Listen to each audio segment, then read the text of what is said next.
Welcome, everybody who may be listening right now as we're making sure that all of our channels are live. It looks like we're all live on all platforms, so we'll go ahead and kind of start our proper introduction and get some announcements out of the way. So welcome to The Breakdown with Birkenhoff on my YouTube channel, or The Breakdown with WB on my Twitch or D Live. I stream to all three of those platforms every time I do a live stream. I am looking to do at least a live stream every other day, if not every day, until I am back into school, because there is a whole bunch to talk about and a whole lot of topics that I have on my list that I think many people have interest in right now. But I also have separate YouTube things I always do on my platform and stream too.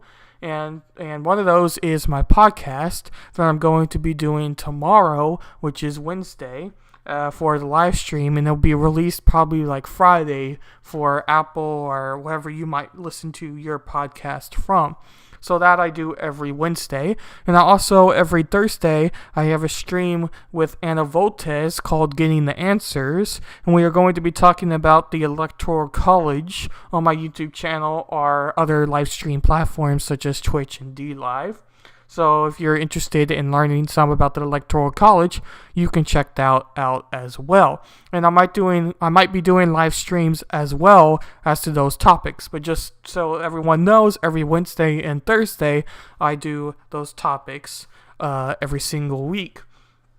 So, but one of the big things I wanted to kind of shout out before we dive majorly into today's episode is Freedom Scoop. FreedomScoop.com is essentially a group of individual content creators that talk about the news or talk about their stances on issues, talk about liberty, talk about freedom, talk about, topics we all hear about, and they give their perspective of it, or simply just give their daily perspectives of what they see happening in the news.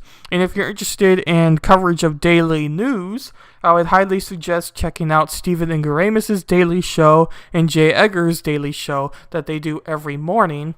I believe Ed starts around 7 Central and Steven starts around 9 Central Time.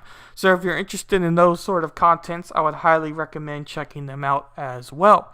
But we also have more channels like the Freckers and Bit Show, the Generational Gap, and the R-Rated Conservative that all kind of talk about their approaches to what they see happening in news today and their perspectives of it, like I've already mentioned. So if you like my sort of content, you might want to check their content out as well, because they could interest you for sure.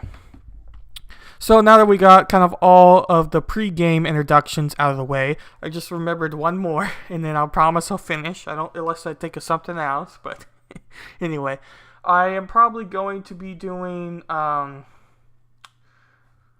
going to be releasing a larger video that I've been making for a couple months now, and I've changed some audios now that I'm back at my parents' house, because they have a little bit better audio places to do sound, so I'm redoing some of the sound for the video, but it's an analysis piece of a documentary. So if you're interested in like analysis pieces or documentaries in general, be looking for my YouTube channel, and I'll be releasing that pretty shortly. But also I wanted to mention that I'm going to be doing a daily news show sometime after the election. I'm thinking of starting in January. Maybe when I'm back in college, but we'll see. But sometime in January, I plan to start, not necessarily daily news, I might have said daily news, but basically I'm going to summarize the week's news into 10 minutes or less. I'm aiming for 7 minutes.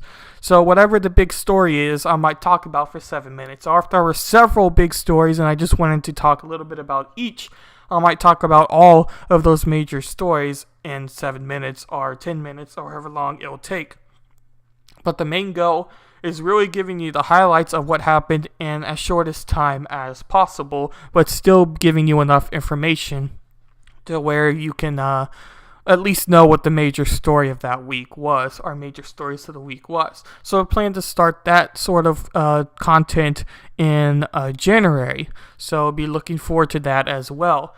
And anyway, we'll get into the actual topic of today before our introduction gets too long. It's under 6 minutes now, so I take that as being pretty good. Anyway, so the major thing I'm talking about for today's live stream is the Green New Deal. So I've heard many things about the Green New Deal, and many people's opinions are people's research of what they've looked into the Green New Deal about. But I don't know that much information of what's in the Green New Deal myself. So those who know anything about my sort of content, especially what I've been trying to focus on with my podcast, is I want to cover individual stories and our individual topics and kind of understand them while talking to you. And if y'all have comments, or if you have a question, or if you have any other concern, you can post that as well, and I can react to those contents. But the main goal is to talk about and to really understand the topic. And the Green New Deal is one of those very complex things. Although the idea might be very simple, or the approach might be simple, even though the approach isn't really simple in this case. But let's just say the idea is simple in the matter that they want to reduce carbon emissions, but the only way of doing so is by doing other reactions to limiting the oil or coal industries, or potentially millions of people losing their jobs, if not millions, at least hundreds of thousands of people losing their jobs because of the Green New Deal. So we're going to understand kind of what's in the Green New Deal, and I also wanted to talk a little bit about the scope of climate change in general, besides just including the Green New Deal. And hello there, Ron, and D-Live, I see you there with your AOC sticker and many other stickers. I appreciate your sticker party, of course. And it's good that you're here, because you're definitely going to have a lot to say with what articles I have here to come. So right now on the screen I have the Green New Deal itself. Basically the bill itself I have in front of you, in front of myself here. It has all the people that were kind of responsible for the Green New Deal.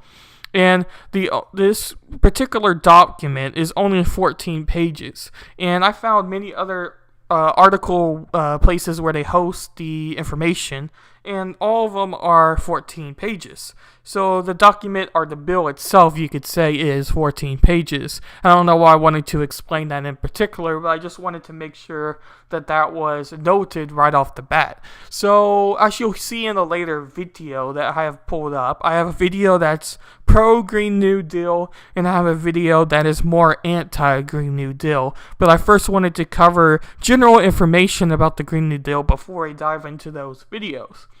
But one of the major things that the video mentions, and I'm not going to spoil it too much so that when we actually get to that part, we can still watch the video and we don't hear the same information repeated. But one of the kind of claims that was made in that video was that the Green New Deal was a start to the plan. So instead of the Green New Deal necessarily being the bill that's going to solve the problem, it was more of a bill, or more of an action that wanted to get people riled up to have change. And so they built that bill, that opinion for that case. So it was kind of interesting going off of the content there. And I see Ron says, taking drastic measures to control carbon dioxide emissions will lead to millions of deaths, not just loss of jobs. They want to drastically reduce the human population, retrofitting older buildings, to make them energy efficient, redistributing wealth, absolute control of the economy by the government. Yeah, those are several elements to the bill itself. So instead of just rabbiting on, I was thinking that we could read a little bit about the bill in parts before we dive into the major issues. So the resolution is essentially the pregame of the bill and why the bill is important, and we'll read some of that. So their first point is, human activity is dominant cause of observed climate change over the past century. Number 2, a changing climate is causing sea levels to rise and an increase in wildfires, severe storms, droughts, and other extreme weather events that threaten human life, healthy communities, and crucial infrastructure. 3, global warming at or above 2 degrees Celsius beyond pre-industrialized levels will cause a mass migration from the regions most affected by climate change, b, more than that's like 500 trillion, and loss of annual economic output in the United States by year 2100. C. Wildfires that by 2050 will annually burn at least twice as much forest area in the western United States than was typically burned by wildfires in the years preceding 2019. D. A loss of more than 99% of all coral reefs on Earth. E. More than 350 million more people to be exposed globally to death heat stress by 2050. And F. A risk of damage of public infrastructure and coastal real estate in the United States. Global temperatures rise, global temperatures reduction, net zero global emissions by 2050. This is what they're promising. 1. Life expectancy declining while basic needs such as clean air, clean water, healthy food, and adequate health care, housing, transportation, education are inescapable to a significant portion of the United States population. 2. A 4-decade trend of wage stagnation, deindustrialization, and anti-labor policies that has led to A. Hourly wages stagnating, B. The third worst level of social ability, C. The erosion of the earning and bargaining power of workers, D. Inadequate resource for public sector workers, A. The top 1%, B. A large radical wealth divide accounting to a difference of 20 times more wealth between the average white family and the average black family, C. A gender earning gap that results in women earning approximately 80% as much as men at the median. So real quick off the bat, the reason I wanted to read all of that to you from the start is so that you can understand the full scale of the issue that is getting talked about. And what I mean by that is the Green New Deal is a huge topic within itself. Essentially, climate change is a topic that many people think needs to be talked about, and further legislation needs to be made to prevent further damage of the earth from happening. I think in general many people would agree off of that stance alone. The question becomes, how do you solve that problem is where the real issue comes at hand. But the Green New Deal and the bill of what we read so far is talking about many issues besides just the environment. And the environment should be the main focus of this bill alone. They shouldn't be adding extra things to the bill besides climate change. But on the counter argument to that, many times bills in the United States government have many other things added to it than just the main problem that they're trying to solve. It's something that is very odd, but I have seen happen multiple times, and I really don't know the exact reason for why that is done. But that's just the case in why politics works for today. But as I was saying, the Green New Deal is something of a huge topic, climate change being a huge topic. So trying to throw in wealth differences between whites and blacks or whites and minorities in general just seems rather odd when you're trying to solve an issue that many people see a concern of having. Although there are many people that simply see the earth as going through stages, and it's hard to really determine how much of change would prevent the earth from going through its stage. So in other words, the earth goes through proper stages, and these stages will happen regardless of what we do as humans to prevent them. So by spending a lot of money in trying to change climate legislation through the amount of money we spend to, say, cut carbon emissions, we're not really doing that much for the overall health of the earth, because the earth is something that isn't quite understood even now by many scientists. And I have heard that argument for sure. So what they're trying to achieve is where it starts kind of from here. And this is on page 5 and about the middle. It says A, to achieve net zero greenhouse gas emissions through a fair and just transition for all communities and workers. B, to create millions of good high-wage jobs and assure prosperity and economic security for all people of the United States. C, to invest in the infrastructure and industry of the United States to subsequently meet the challenges of the 21st century. D, to secure for all people in the United States for generations to come. I, clean air and water. We're just going to say, they're bulleted points, but I don't like bulleted, so we're going to say 1, 2, 3, 4, and 5. So 1, clean air and water. 2, climate and community. 3, healthy food. 4, access to nature. And 5, a sustainable environment.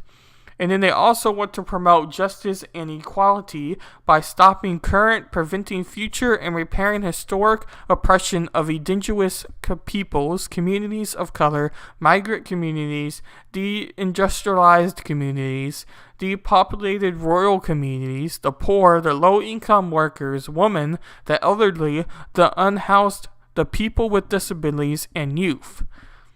2. The goals distributed in subparagraphs A through E in paragraph 1 reflect a resolution of the Green New Deal goals. So we kind of have a base understanding of what the Green New Deal is wanting to do from the first components of what we've heard so far. And as I've also already talked about, many times these bills like to throw in other issues that aren't necessarily fully related to the stage or to the exact goal of the bill, as I guess the best way to put it. I see Ron's got some comments here. Ron says the Earth will be fine. We just need to worry about real population and toxic chemical discharges. I was actually just talking about my dad about this issue before I started the stream. And one of the topics that he was talking about was essentially the only way for real impact to be made is if a new technology gets made to reduce storage of the energy that's actually made. So in other words, right now the way energy is used is we almost have to use the energy that gets made from alternative energy or from coal right away. There's not too much storage that we can hold for this energy. So until a proper storage gets made or a better type of battery or something gets made, it's going to be hard to keep that energy and to have that alternative energy increase at such a stage to have it as the only source of energy and not alongside coal. But he was also talking about how what's a lot of times what is not discussed is the impact of these type of batteries, because these type of batteries are very polluting the earth, and most of the time our first world Western countries like the United States, Canada, and I want to say Britain as well will dump these lithium batteries or foam batteries or batteries in general in much poorer countries like India and Africa and use their poorer cities or poorer villages as landfills for this super toxic waste that these batteries have. So although these batteries are looking to be a very big source of alternative energy, or at least a way to spend energy better, it's still coming at a great cost to the environment that we're not necessarily seeing right now because the invention of these batteries are still fairly new. Ron also says, the climate has been changing for billions of years. Ice hot, and a few temperature and pleasant times in between. Man controlling the climate is beyond ridiculous. That's used a different word, but I can't read today. So, if they are allowed to pass this BS, they will control every asset of our lives. This must not be allowed to happen at all costs. It will mean the end of liberty and the eventual destruction of huge swaths of mankind. These people are beyond evil. The deal is just a constitution of FDR's Communist New Deal. Offering awards of $1 billion to people who can increase the efficiency of solar panels, batteries, and wind generations is a much more logical path to take, not this heavy-handed government control. And that is a very big topic at hand, and what I was kind of discussing a little bit earlier is the only way for alternative energy, and I'm calling alternative energy anything besides coal and fossil fuels. There's probably maybe a better word for it, but I'm just going to use alternative energy because I'm just going to. But the goal of alternative energy is the problem mainly with it, as I was explaining, is the storage of this energy. So until that problem is necessarily solved, or until alternative energies become at a greater scale, our inventions make alternative energy a more logical approach, as Ron was kind of saying. That's the only way that alternative energy is going to make a real impact. The way they're trying to approach it through a bill, especially the Green New Deal in particular, is a much more authoritarian now type of approach. But a lot of people do see climate change as something that needs to take into effect right now. I forget the candidate who was running in the Democratic Party, but his whole entire stick, he didn't go very far, but his whole entire stick was that he wanted to handle climate change and wanted to be able to solve the climate change problem. And also Joe Biden right now, as the president cabinet member, anyway, Joe Biden has picked someone to be on his cabinet seat that is his sole focus is going to be on climate change and how to reduce the problem or to handle the problem better in government. So if you're trying to handle it from an authoritarian perspective and saying you have to do this, car companies, you have to do this, American people, you have to purchase this car and not this car because you have to, like they're not giving you a choice, is something that is not proven to work very well in America because people do like their choices. So the approach that really should be taken with alternative energy, and we're going to get into this later in the episode as well, is an approach of innovation.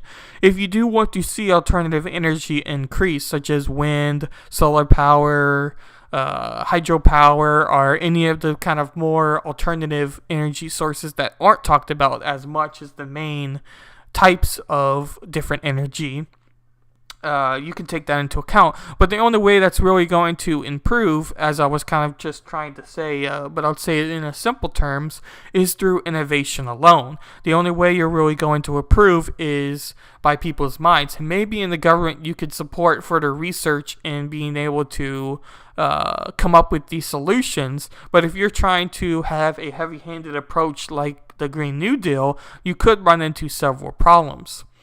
But we'll go in a little deeper into this bill and see if something jumps out. I'm not going to read it all because we're going to get into the major topics of the Green New Deal and people's thoughts of it.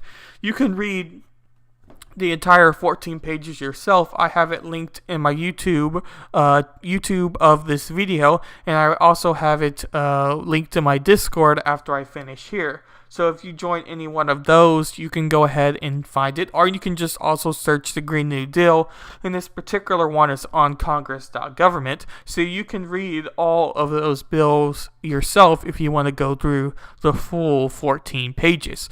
But that was kind of the main gist of what we were going to do here, but I wanted to read this part in particular, and then we'll get into our next article.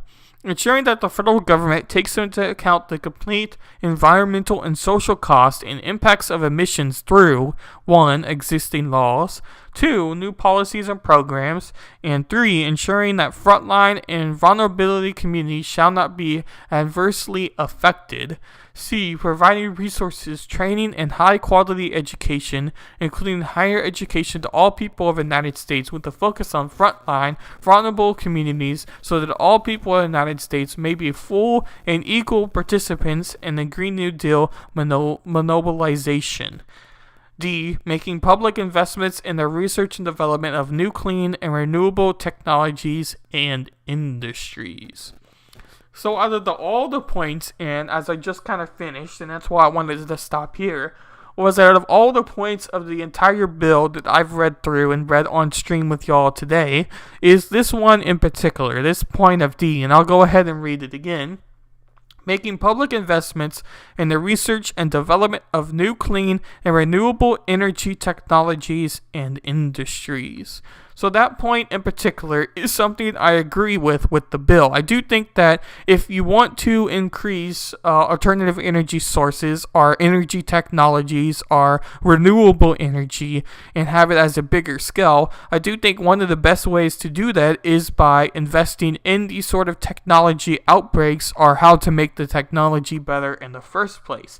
That seems like a very logical approach to take at making the situation better, because as I was explaining with more of my personal opinion and some of the research I've done and some about what we're going to read later on, is the cost of the Green New Deal is so high if you want to implement all of the changes. But if you want to have alternative energy at a greater source, or renewable energy at a greater impact, the best way to do that is by finding these technology companies that already are researching this and giving them more money and more incentives to find the situation, to solve the particular problem. Maybe through a new battery that can store the information from one location to the next, or maybe a different transportation system of the wind energy, or whatever it might be. Some sort of technical improvement or new idea that nobody's thought of so far that could really solve the particular problem. Because a lot of time with renewable energy, you can't just take one solution and fix every problem. You can't just take wind energy, or you can't just take solar energy and expect that it's going to change all of the United States of America, because the United States is very regional in the approach. In other words, a place like Nevada or Las Vegas, which is in Nevada, is very open and very deserty, or Arizona is very deserty.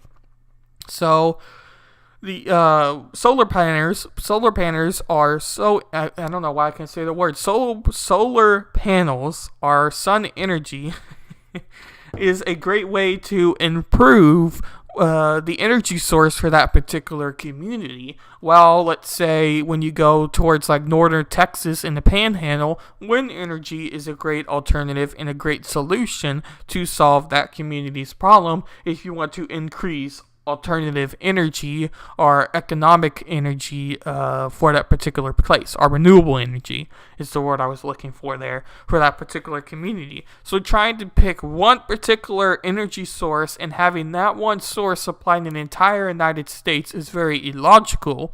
So really, the solution needs to become, as we stated, one, how do you make a new system of storage? And two, what sort of ideas or new technologies can you make to either improve the already existing source of energy, such as solar panels, or two, something that's completely different that solves the problem a little bit better. So now that we have that, and yes, Ron, Washington, D.C. can run on hot air energy. That is for sure. They have enough to probably supply a couple states over for that particular perspective. That's a good one. All right, so we're going to get into Pew Research. And I wanted to start this off with a statistic after we finished the bill itself. And I was like, so, okay, how many people view climate change, alternative energy in particular, as something that needs to be approved on? So if you take Pew Research and their statistics at face value, they say in their headline here, 2/3 of America give priority to developing alternative energy over fossil fuels. So in particular, that question is very specific in asking basically, do you support research or more money in fossil fuels to improve the situation, like maybe another type of fracking technology or an improved fracking technology? Or would you rather that money being spent on researching to get better, let's just say, solar panels for Arizona or any of the deserty type of states? So that's kind of what that question is asking there, or my interpretation of the question offhand. So we'll dive in to some of the research done by Brian Kennedy here. Most in the U.S. give priority to developing alternative energy over fossil fuels. So they have their statistic or graph up here. The alternative sources such as wind and solar have their panels here where they've researched all the way back from 2011 and got 63%. They had a major dip with 47% of in 2012. So between 2011 and 2012, there is a huge decrease of the amount of people that would support that technology. But then you go all the way back up to 65% in 2014 and 65% in 2017. And that is supporting more research in alternative sources of energy rather than the expansion of oil as the color underneath, which is kind of a yellowish green. And they have in 2011 only 29% of people wanted more research or money spent on the expansion of production of oil, while it went all the way up to 39% in 2012-ish to 2013. Had that kind of 39% number. But then when you go all the way to 2017, it's at its lowest at 27%. So if you follow that general trend, then you would see the expansion of alternative energy sources through the blue line continuing, while the yellow line, or greenish line, would continue to go down as a trend. But you also see it going a little bit back and forth, so it's hard to say with certainty that that would necessarily be the case. So we'll read their efforts here. President Donald Trump is promising major changes on climate and energy policy, including efforts to increase production from fossil fuel energy sources such as coal. But a new Pew Research Center survey finds that 65% of Americans give priority to developing alternative energy sources compared to 27% who would emphasize expanded production of fossil fuel sources. Support for contracting on alternative energy is up slightly since 2014. At that time, 60% said developing alternative energy sources was more important priority. Then you have your gap between Republicans and Democrats. The Democrats that lean Democratic have a large number of wanting to support alternative energy, with anywhere from 68% all the way up to 80 to 81%, while you have the Republicans at 48% as their high and 24% as their low, with their most recent being 45%. So you can even see a general range of anywhere from 40 to 48% of Republicans wanting to support alternative energy sources, while Democrats' highest and really average is anywhere from 70 to 80%. So it is rather interesting. As it says later in this source here by Pew Research, it states about 8 in 10, 81% of Democrats and independents who lean the Democratic Party favor developing alternative energy sources and expanding production from fossil fuel sources. Republican and Republican-leaning independents are closely divided. 45% say the more important priority should be developing alternative sources, while 44% say expanding production of oil, coal, and natural gas should be given more priority. So then the graph kind of supports that further expansion, with Republicans wanting there to be more research based off of, for example, improved fracking technology, or maybe something that's similar to fracking for the oil industry or energy industry as well.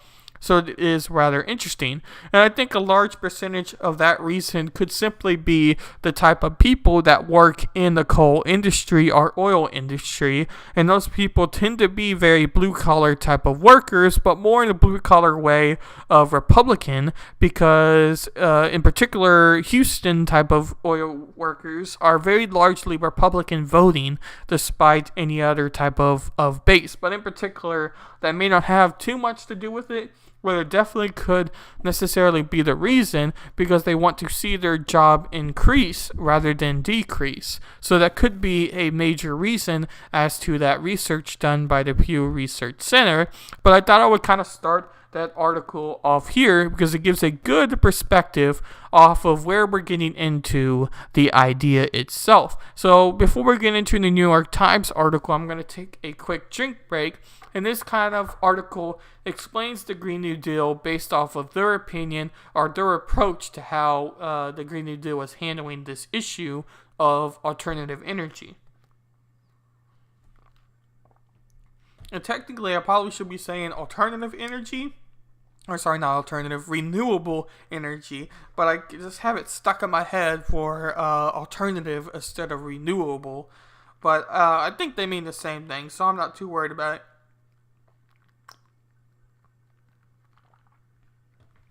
One second here.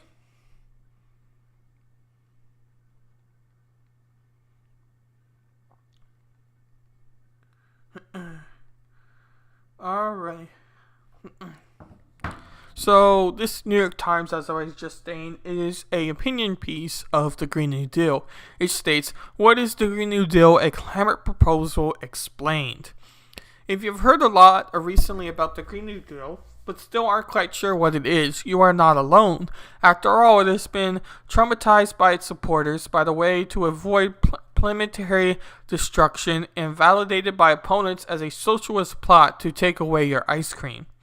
What is the Green New Deal? The Green New Deal is a congressional resolution that lays out a ground plan for tackling climate change, introduced by Representative Alexander Ocasio-Cortez of New York and Senator Edward J. Markey of Massachusetts, both Democrats. The proposal calls on the federal government to wean the United States from fossil fuels and curb planet-warming greenhouse gas emissions across the economy. It also aims to generate new high-paying jobs in clean energy industries. The resolution is non-binding, so even if Congress approves it, nothing in the proposal would become law. And that's what I was mentioning at the very beginning of this stream, is that it's more of an idea than an actual bill that could in particular be passed. But I also wanted to mention one other thing that they quickly had in this article as well. And that is the increase of high-paying jobs in the clean energy industries. Try to say that 5 times fast. Clean energy industries.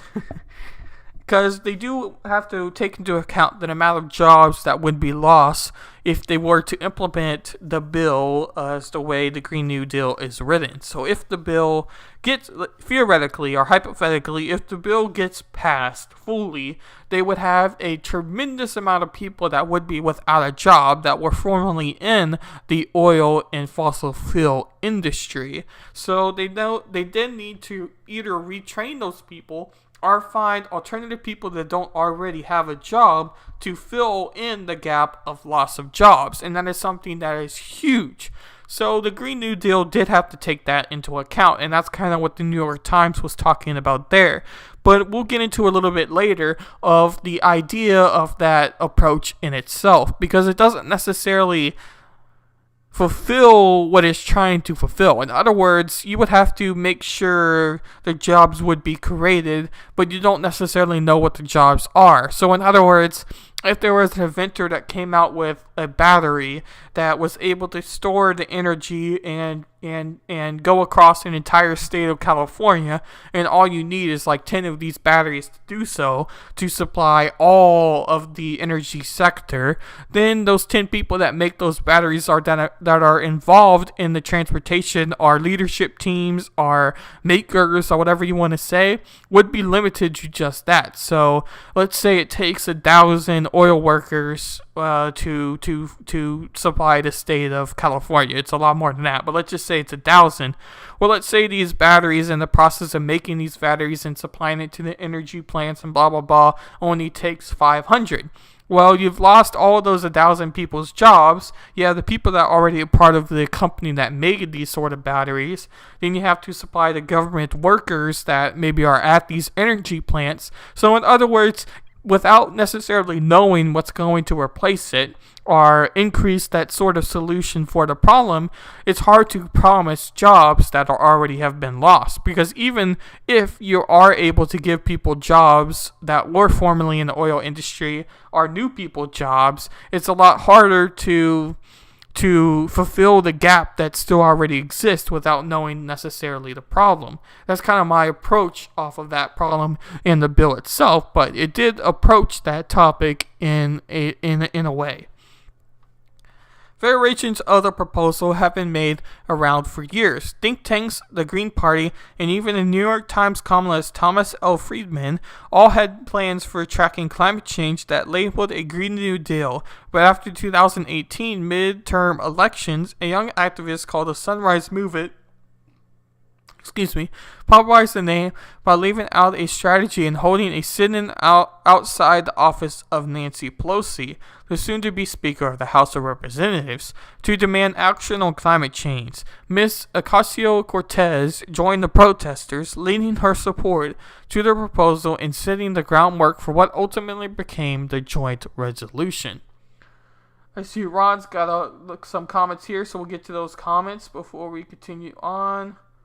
Don't forget history. When they passed the Federal Reserve Act and installed the IRS, they told the public that it would not negatively affect them.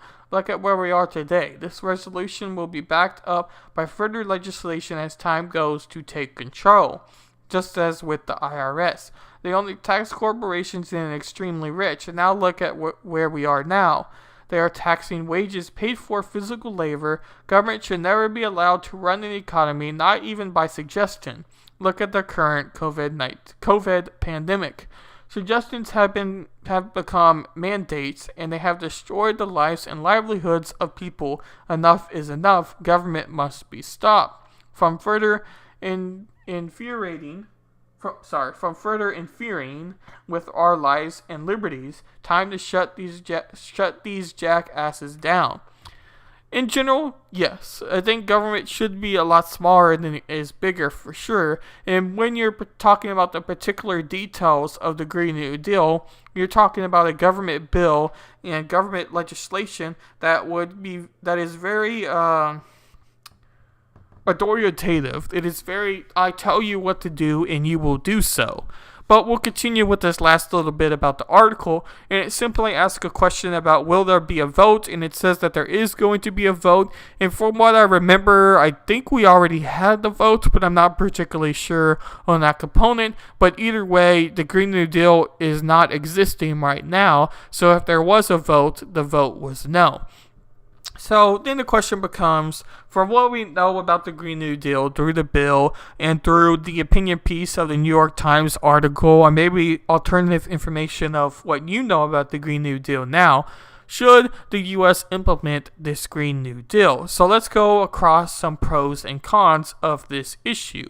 So this is just the site procon.org. You can go on any issue and find an opinion based off of it, such as the death penalty. You can search it and you have pros and cons that experts and people write, and that's kind of what they come from there, just so you know where this particular information is coming from.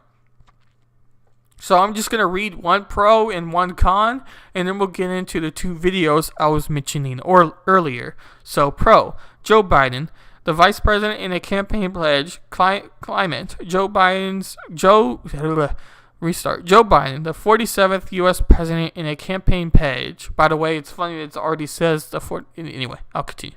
Climate, Joe's plan for a clean energy revolution and environmental justice. There is no greater challenge facing our country and our world today. He is outlining a bold plan, a clean energy resolution to address that gives threat and lead to the world in addressing the climate emergency. If we can harness all of our energy and talents and unmatchable American innovation, we can turn this threat into an opportunity to revolutionize the U.S. energy sector and boost growth to economically wide. We can create new industries that revolutionize our manufacturing and create high-quality, middle-class jobs in cities and towns across the United States. We can lead America to become the world's clean energy superpower. We can export our clean energy technology across the globe and create high-quality, middle-class jobs here at home. Getting to 100% clean energy is not only an obligation, it's an opportunity. We should fully adapt to clean energy, not just for all of us today, but for our children and grandchildren. So their tomorrow is healthier, safer, and more just. Now we'll read a con. Donald Trump, 47th U.S. President, in July 8th, 2019, in his statements, while we are focused on practical solutions for more than 100 Democrats in Congress now, support the so-called Green New Deal. Their plan is estimated to cost our economy nearly $100 trillion, a number unthinkable, a number not affordable even in the best of times. If you go 150 years from now, we have had great success. That's not a number that's even thought to be affordable. It will kill millions of jobs. It will crush the dreams of the poorest Americans and disproportionately harm minority communities. I will not stand for it. We will defend the environment and we will defend America sovereignly, American prosperity, and we will defend American jobs. And that is the biggest thing about the Green New Deal in particular, and the point that I find to be the biggest anti-Green New Deal is simply the cost that the Green New Deal will have. That is the biggest argument that, for lack of better words, conservatives have against the Green New Deal. And we have Ron says here,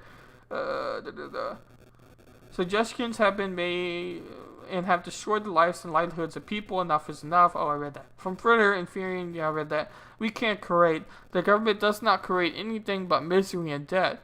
The Guardian is about as far leaning as you can get. Yeah, for sure.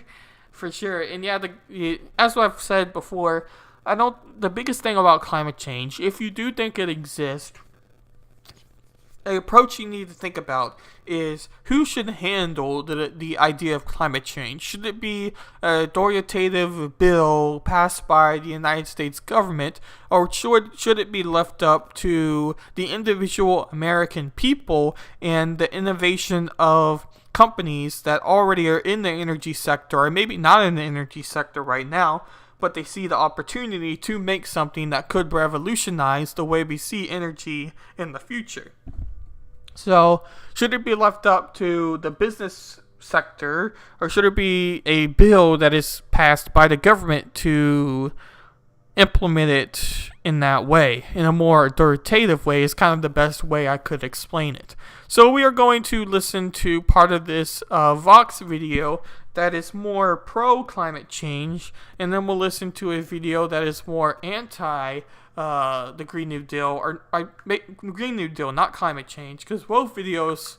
Anyway, we'll listen to this video that explains the Green New Deal. This is a group of the world's best climatologists. Every few years, they gather to tell us what's happening to our warming planet. This is a group of the world's best climatologists. Every few years, they gather to tell us what's happening to our warming planet. In 2018, they had some news. It's very clear that half a degree matters. This is a chart of how much the global temperature has gone up since we discovered fossil fuels. For a long time, scientists said that we should try to stay under this line, 1.5 degrees Celsius. But that really, we'd be okay if we ended up below this line, 2 degrees.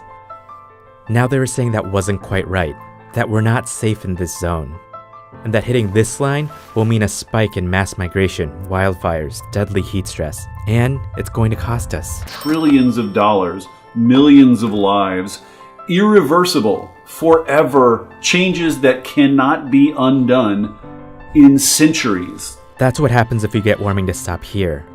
And right now, we're on track to go way past that. If action is not taken, it will take the planet into an unprecedented climate future if we compare it to what has happened during all of human evolutionary history. We don't have a plan for this. So a group of American activists started to make one. They recruited a congresswoman and a senator to turn it into a congressional resolution. It's the first step of a plan that has mostly yet to be written. It's called the Green New Deal. And inside, there's something we might not want to hear. This is the Green New Deal resolution. It's only 14 pages. And to understand what's in it, it's important to understand what's not. It is not a bill. It's not legislation. It's not a policy proposal. It's not anything that you could pass and make law. This is my colleague David Roberts. So we were already kind of talking about that earlier, and you heard it from this video as well, as it's more of a suggestion than an actual bill that can be implemented. But we'll go on and listen to what David and Vox has to say further about the Green New Deal. Dave's written a lot about the Green New Deal, and he says the 14-page resolution is just a first step. The idea was, what's our shared understanding of the problem and what's necessary to solve it? The Green New Deal contains basically two big ideas. The first is this question of what we need to do to solve the impending climate crisis. The Green New Deal says what climate scientists say. We need to completely stop burning fossil fuels as much as technologically feasible. So that means things like rethinking vehicles, energy efficiency standards for buildings, changing the ways that we make steel and concrete. That's Rihanna Gunn Wright. She's part of the think tank that came up with the Green New Deal. Policy Director of New Consensus. Rihanna writes policy, and she likes to rattle off things that moving away from fossil fuels will entail. Moving to electric vehicles, make that home energy efficient. The food that you buy will be grown locally. The Green New Deal requires building a lot of new things, the things to power the world without fossil fuels. And that'll create new jobs, new industries, an entire new economy. But Rihanna also It is a strong suit that I've heard many leftist content creators kind of make in the Green New Deal approach, because a lot of the more reasonable leftist content creators will tend to argue the approach of, yes, oil industry jobs will be lost, those people will be without a job, but the way the Green New Deal would be implemented would give many people the opportunity to find another job within the construction industry or within the particular alternative energy that is renewable energy that is getting increased. So in other words, the Green New Deal will create way more jobs than it's actually lost from removing fossil fuels. But the idea of removing fossil fuels completely right away is something that isn't necessarily fully practical, but that's another kind of alternative point to the whole idea and what this video was saying anyway. But I wanted to make sure that I also make that point clear when the Green New Deal is getting talked about, because this will, in theory, if it were to be implemented, probably create more jobs than it has lost, but it also comes with a huge cost and many other alternative motives to why something like the Green New Deal really shouldn't be passed, or at least needs to be modified. emphasizes that this is going to inflict a cost. It's going to be a massive undertaking because we're actually asking, how do we rethink the ways that we use energy in our society? A key principle of the Green New Deal is that it's too late to incrementally move away from fossil fuels. It has to happen quickly and dramatically.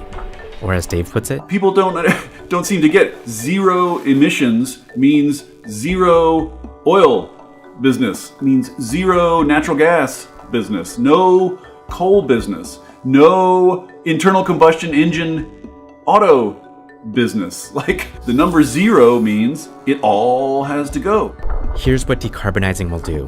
When we rip out fossil fuels from the economy, people are going to lose their jobs. And that means they'll lose their healthcare, maybe their homes. But the Green New Deal also has a second part. And this part acknowledges that transitioning Americans away from fossil fuels is a huge and difficult ask, especially at a time when so many live in economic uncertainty. How can we go to the American people and say, I sure hope you aren't one of the people who loses a job, because then you might die like sick on the street. Good luck. Now will you sign my bill? This is the contradiction the Green New Deal describes. It's the part we may not want to hear. That we need to take action, and also that taking action will cause pain. Imagine you're a coal worker. If the US decarbonizes, you are going to suffer. So the second part is a set of promises for how Americans will be protected during the transition away from fossil fuels. Jobs guarantee. We all know what promises mean. If you believe the bill and if you believe the government is going to help you in every way, then you believe that these promises are going to be fulfilled. But if we learned anything about government in recent history with COVID-19 is that the promises of stimulus bills or any other promise that the government generally makes is never going to be fully met. So if you want to rely on the government to give you these promises, then you're probably going to fall short and be very disappointed. So the idea of promising new jobs or fulfilling the job gap that is potentially lost without showing the actual way that's going to be done, it doesn't really make too much sense. But at the same time, all bills that are more revolutionary do have to promise things that they don't necessarily know for sure. So that doesn't necessarily mean that the Green New Deal is all bad per se, but it definitely doesn't really address the situation in a way that many conservatives or many people that are more skeptical would fulfill. So basically, anybody who doesn't necessarily trust the government when reading this bill, where the Green New Deal exclusively talks about the government being the one that's implementing all of this, is going to be a little bit scared of that solution for the problem. So this is another video that by the Heritage Foundation that talks about why the Green New Deal is bad and devastating for Americans. Hi, I'm Senator Rick Scott. My name is Nick Loris, and I'm a research fellow focusing on energy policies. Hi, I'm Senator Rick Scott. My name is Nick Loris, and I'm a research fellow focusing on energy policies for the Heritage Foundation. And this is Washington Waste Wednesday. Criticism of the Green New Deal tends to center on cost, and rightly so. It would be extremely expensive. The cost of the Green New Deal would be devastatingly high for households. The reality is that environmental policies aren't good for the environment if they're so bad for people. The Green New Deal says they're going to rebuild all the homes in America. They're going to stop all nuclear power. They're going to get rid of fossil fuels. Now, what do you think that's going to do to our economy? And by the way, it's going to cost $93 trillion. Who can pay for this? Government policies that drive up energy bills are not only very regressive, but they would harm consumers multiple times over as they pay more for food, clothes, and all of the other goods that require energy to make. Research from the Heritage Foundation shows that it would cost American families $8,000 per year just to meet a fraction of the targets in the Green New Deal. And who's it going to hurt? It's going to hurt the poorest families because what do they need? The first thing every family needs is a job. I grew up in a poor family. I watched my parents lose their job. I watched them struggle to put food on the table. The Green New Deal would massively expand the size and scope of the federal government's control over activities best left to the private sector. It would empower the feds to change and control how people produce and consume energy, harvest crops, raise livestock, build homes, drive cars, and manufacture goods. We all care about the environment. Here's what's important though. If you don't have a good economy, you have no money to take care of the environment. You don't have any money to put into, in my state, the Everglades, in my state, the freshwater springs, there's no money. And that was the case when I became governor. As our economy got better, as our revenues grew, even though we were able to cut taxes, we got to spend more money on the environment. By shrinking our economy by potentially tens of trillions of dollars, the Green New Deal will cause lower levels of prosperity and leave us with fewer resources to deal with whatever environmental challenges come our way. That's a bad deal for our economy and for our environment.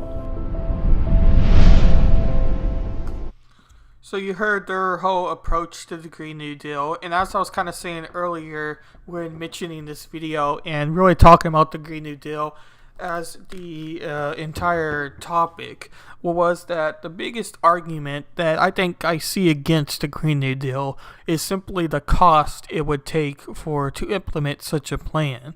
And many conservatives and, for lack of better words, hardcore Republicans also see that as a potential issue when wanting to implement such a change.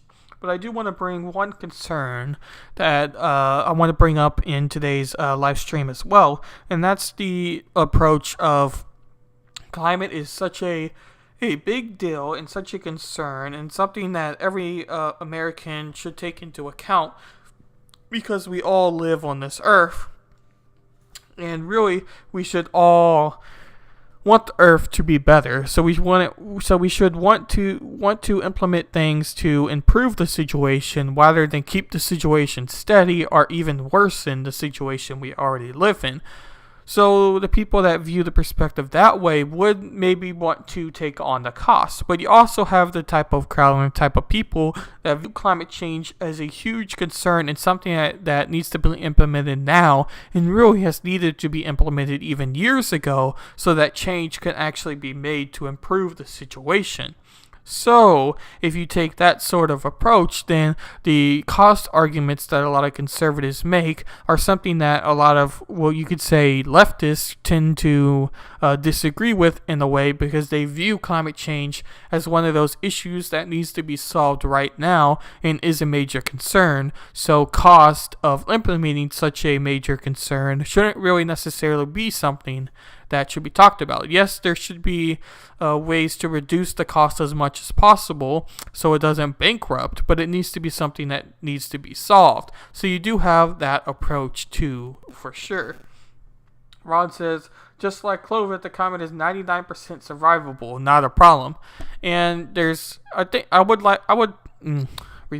I would say a lot of the average Americans, the everyday Americans, would agree with you and say that climate change isn't really a issue that they see and definitely isn't a top concern that they have. But let's read a little bit about the balance because it talks about how the Green New Deal would boost the economy and not loosen the economy.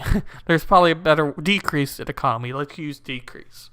The Green New Deal is a plan to fight climate change.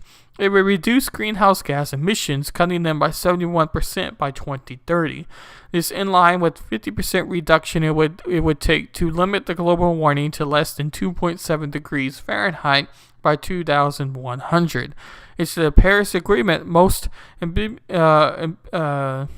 to achieve its goal to plan for the United States to switch to 100% renewable energy by 2030. Details of the plan. The Green New Deal's economic impact. Businesses can create a profitable competitive advantage by adapting the Green New Deal goals. States like California and Hawaii have already set goals to become carbon free. Nations are seeking to meet their goals under the Paris Climate Accord. So that 20 states and 110 major cities as of 2017, as the price for wind energy and solar power falls. Companies that source renewable energy may be ahead of those that don't. The Green New Deal funds new jobs, including installing solar panels, retrofitting coastal infrastructure, and manufacturing electric vehicles. It asks for new trade rules to stop. It could make universal health care available. It also advocates a universal basic income, and it talks about how that would be good for the average American. Why the Green New Deal is needed. It talks a little bit about that. New vision.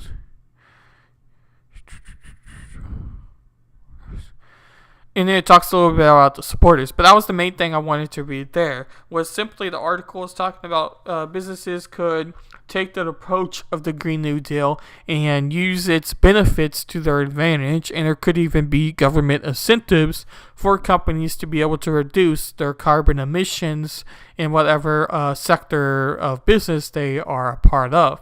So it gets into what is the real danger of climate change. Is it something that exists? If so, what is the scope of climate change? And should it be something that we should be concerned about? So we're going to get into that. Oops, don't want that. I don't know why it's not letting me scroll down. Oh well. So you see your graph here with their temperatures. I'm going to find right here. So here you go with their graphs of CO2 emissions.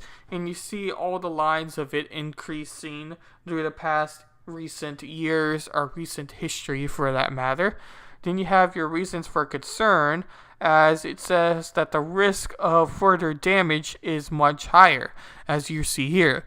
The IPCC also suggested that, particular for rapid and sustainable temperature increases, climate change could surpasses rapid nonlinear response of climate system to foraging thought to occur when environmental thresholds are crossed and new, always beneficial equilibriums are reached.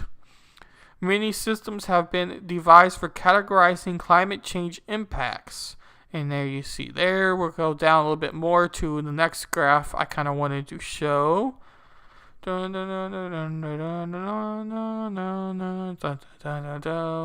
is the graph? There it is. So an overview of dangers for climate change. You can kind of see the graphs here with it kind of increasing. This is the lines here are where the climate should be, and the graphs of temperature change is where they're outside where the predicted temperature or the predicted outcome for climate change should be. I see Rover here on Twitch. He's asking, Rover6727 is asking, are you a dim?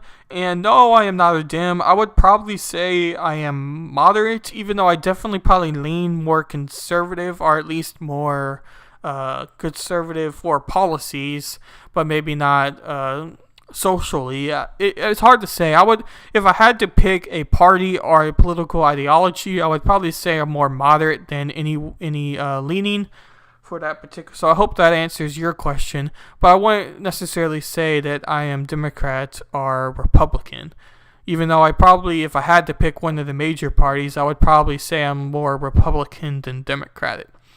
So this next one is by Global Change Government, and it simply talks about, well, the scope of climate change on it, and if it should be a impact or how big of the scope of climate change is.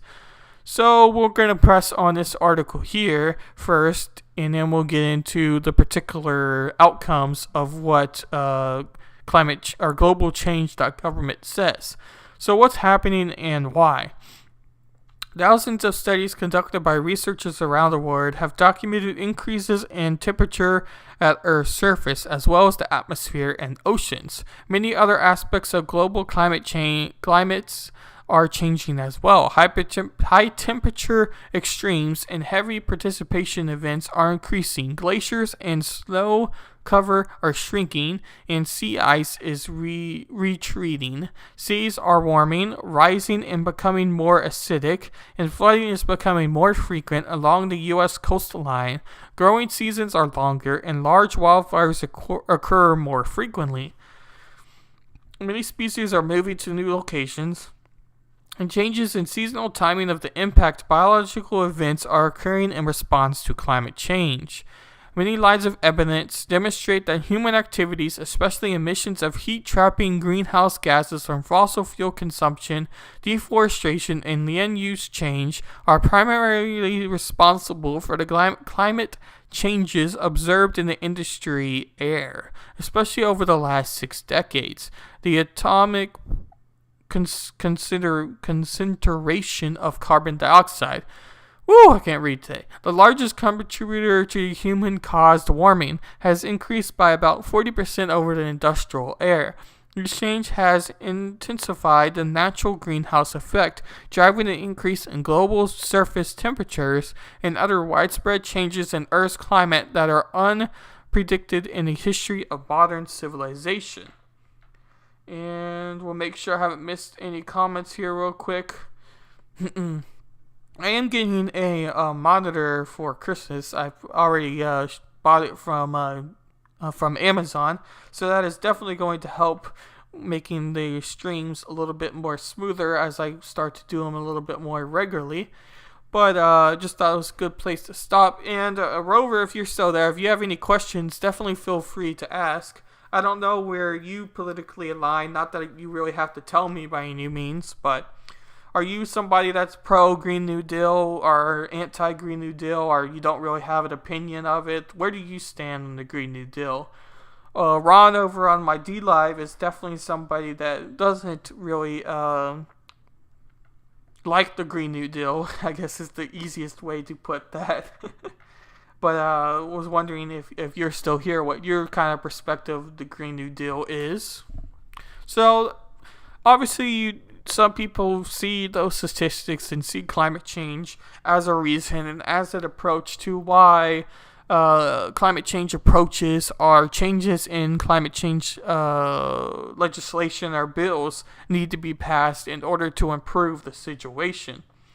And Ron says the word is hate. I didn't want to necessarily scare him off too much, but yeah, you are definitely, definitely the word is hate. Yes, for sure. So this is the next kind of statistics of climate change in general, with more relating to alternative energy.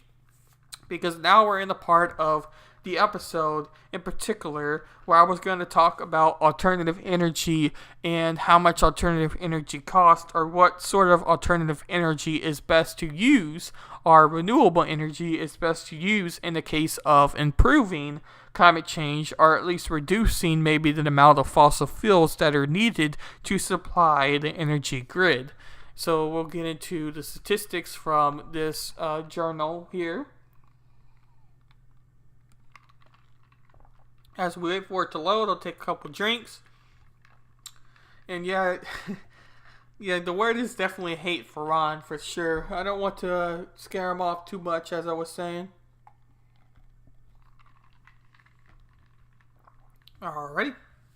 So, you have the graphics here where it says the total primary energy supply for the world. You have coal, you have oil, you have hydro, you have combustible, renewable, and waste, and then you have nuclear.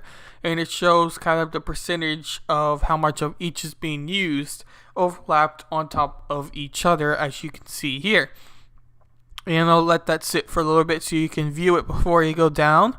Alright, so we'll go down, and then you have the percentages below about how much from 1973 to 2005 is being used. So in 1973, 46.2% of our energy was oil, 24.4% was coal, combustible, renewables, and waste were 10.6%, hydro was 1.8%, nuclear was 0.9%, and natural gas was 16%.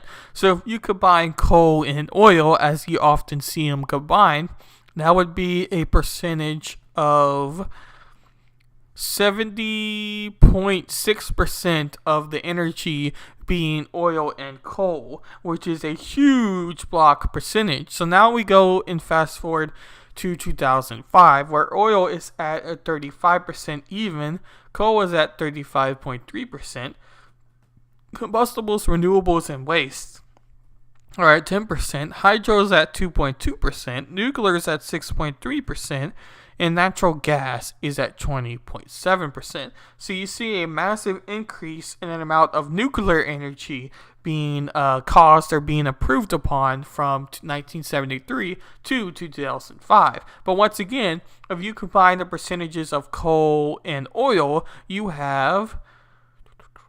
70.3%. So you have 70. I forgot what I said last time. Where's the pen? Do I have a pen? Yes. Let's see what we got. See if we got any ink here. So you got 70.3% for 2005, and then back in 1973 you have 70.6. Was that right? Let's count it again. 6, 4. That's 50. 6, 7, 71. Yeah. So you about have the same percentage. So from 1973 to 2005, you really see pretty much the same percentage of about 70% of the energy being oil and coals. So it is a very interesting statistic to see when you've heard about the idea of energy, or the amount of energy that's getting made wanting to be reduced from oil for a long time now. Ron says here, CDC recommends, and that is all it took for the tyrannical mayors and governors to start with illegal mandates and destroy lives. Just imagine what these tyrants will do with the new Green New Deal if it's implemented locally. No thanks, time to end this.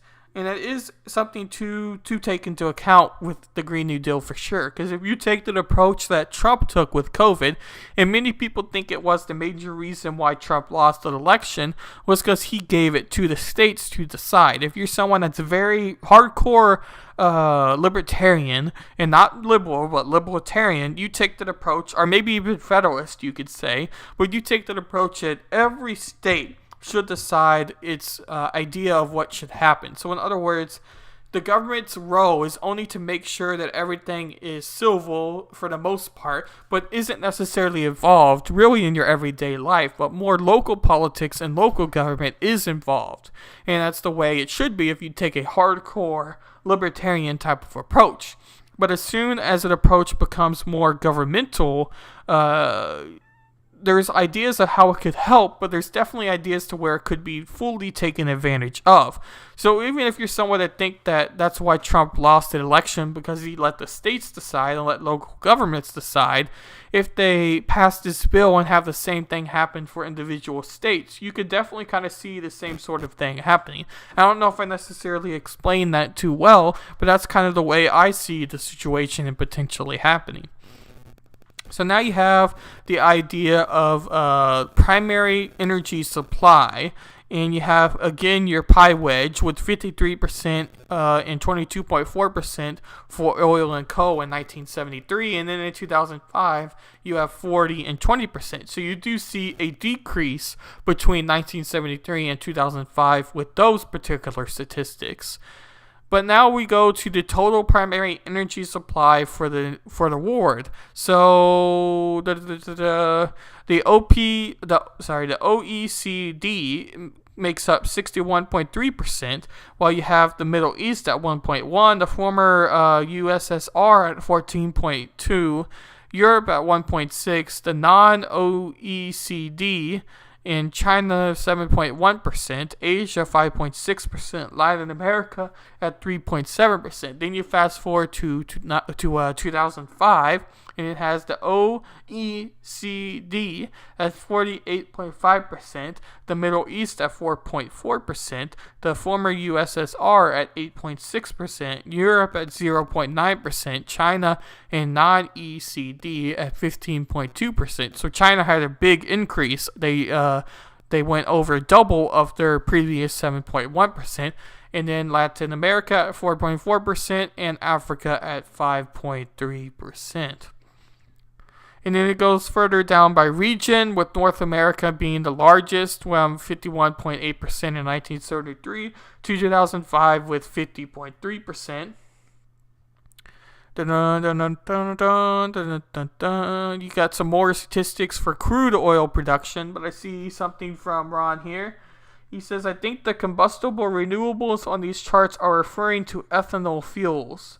That may be, they didn't really identify, maybe when they have their analysis piece before all of the pictures, because really most of these PDF file or this academic journal is statistics based off of production of coal and alternative energy sources from around the world and regional and in particular within the United States. So I don't know that answer for sure, but it definitely could be the case. But I just thought it was rather interesting to kind of show the progression of alternative energy, or really oil production, from the past to now. So really there hasn't been that much of an improvement for most of the places, and especially America for that matter.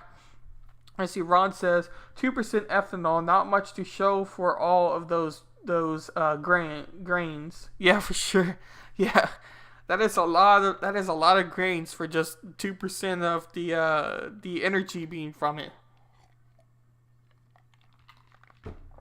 That is for sure. So this article was by Nature.com, and it's an academic journal. It talks about alternative energy technologies, and this was published all the way back in 2001. So the abstract reads, fossil fuels currently supply most of the world's energy needs, and are unacceptable their long-term consequences. The supplies are likely to remain adequate for the next few generations. Scientists and policymakers must make the use of this period of grace to access alternative source of energy and demonstrate what is scientifically possible, environmentally acceptable, and technology promising. We'll go down here to their figure. Their figure is energy flow diagram for the United States for 1999 in quads. 1 quad 10 to the power 15th. British thermal units 2.9 times 10 to the 11th kilowatts. So you can kind of see their transportation and all of that. I don't necessarily know exactly what this graph is showing in particular, but I did want to show this as well, just for the people that may understand this a little bit more than me, or at least for the people that may understand this particular topic more than me. But the main reason why I wanted to show that was for those people, and second, to show the transportation and just how much effort and storage it would necessarily take to have these fossil fuels or any sort of alternative energy to continue on. So in other words, you need this amount of energy in order to implement the grid and its source. So if you want to replace fossil fuels, then you did need to replace the amount fossil fuel takes already. So that's kind of the main reason why I wanted to show that particular article. Excuse me. Do alternative energy sources displace fossil fuels? Again, this is also by Nature.com, and I'll read the abstract. A fundamental, generally implicant assumption of the Intergovernmental Panel on Climate Change reports and many energy analysts is that each unit of energy supplied by non-fossil fuel sources takes the place of unit energy supplied by fossil fuel sources. However, owing to the complexity of economic systems and human behavior, it is often the case that changes aimed at reducing one type of resource consumption, either through improvements in efficiency or the use of developing substitutes, do not lead to the intended outcome when net effects are considered. Here I show you the average pattern across most nations of the world over the past 50 years. It's 1 each unit of total national energy use from non-fossil fuel sources displays less than 1/4 of a unit fossil fuel energy use, and forcing specifically on electricity. Each unit of electricity generated by non-fossil fuel sources displays less than 1/10 of a unit of fossil fuel generated electricity. These results respond to conventional thinking in that they indicate that they are surpassing the use of fossil fuels will require changes other than simply technical ones, such as expanding non-fossil fuel energy production. So that was a big handful, and thank you, Ron, for the ice cream. I highly appreciate that for sure.